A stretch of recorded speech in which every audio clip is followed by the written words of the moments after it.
This is the Aston Martin DBX. I thought for a change, I'd just sit here and talk about it, because frankly this is the best seat in the house, and also you don't really want me walking around the car, you just want to have a look at the car. So just luxuriate in the look of this.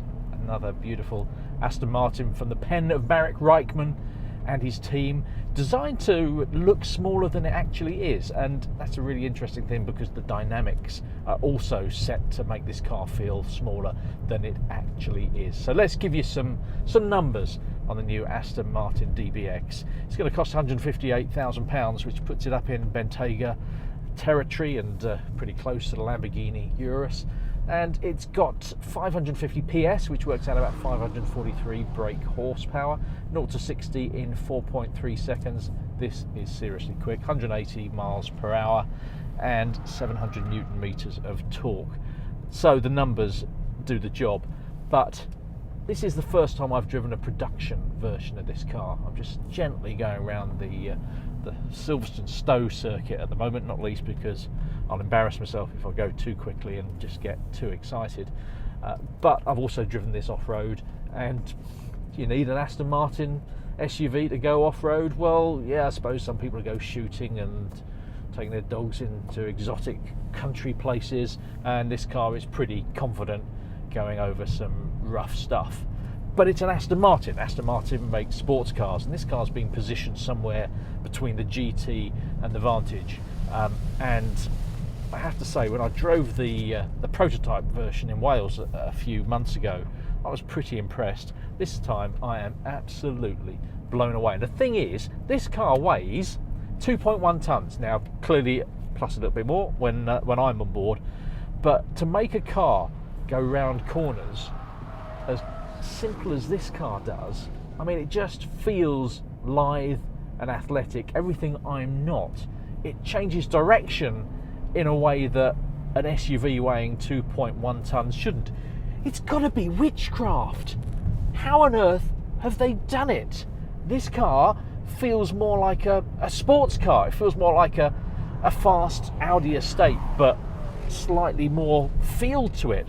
You know, the steering is great. There's just coming up to a corner here. I'm not going as fast as I was earlier on, but you kind of just put one steering input in, and in other cars you're kind of fighting with the wheel, but it just grips and goes. And this is the best part of the circuit.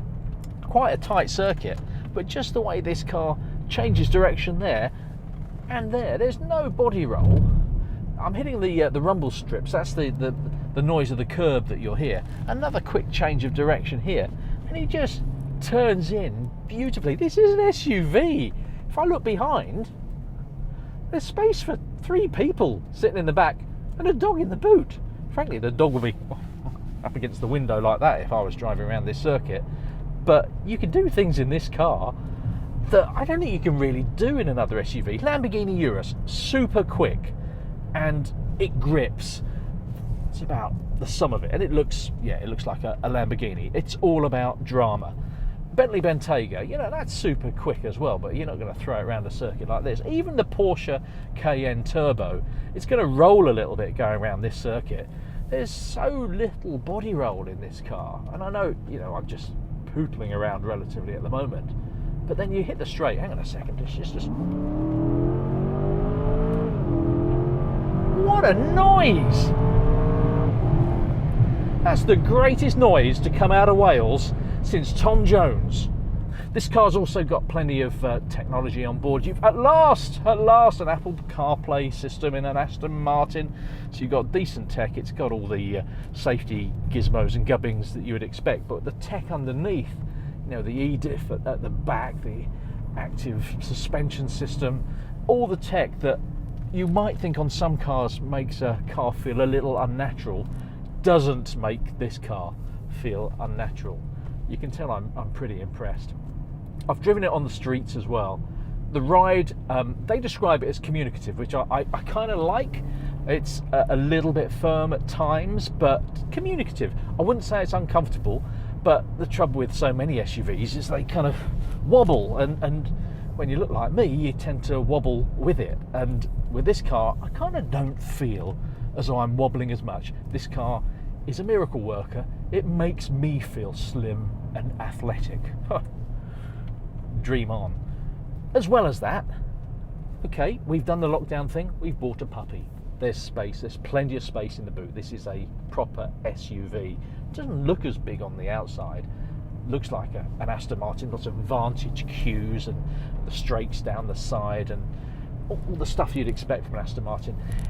But there's space in the back. As I mentioned before, you can get 3 people. I can sit behind myself in real comfort. There's really good space for it to do an SUV thing. Because let's be honest, a lot of these cars are going to sit on the motorways of the UK and around the world, and they're going to be sitting outside the schools of the UK, posh schools, I should say, of the UK and around the world, and occasionally be towing things. But that's an interesting point. You can tow with this car.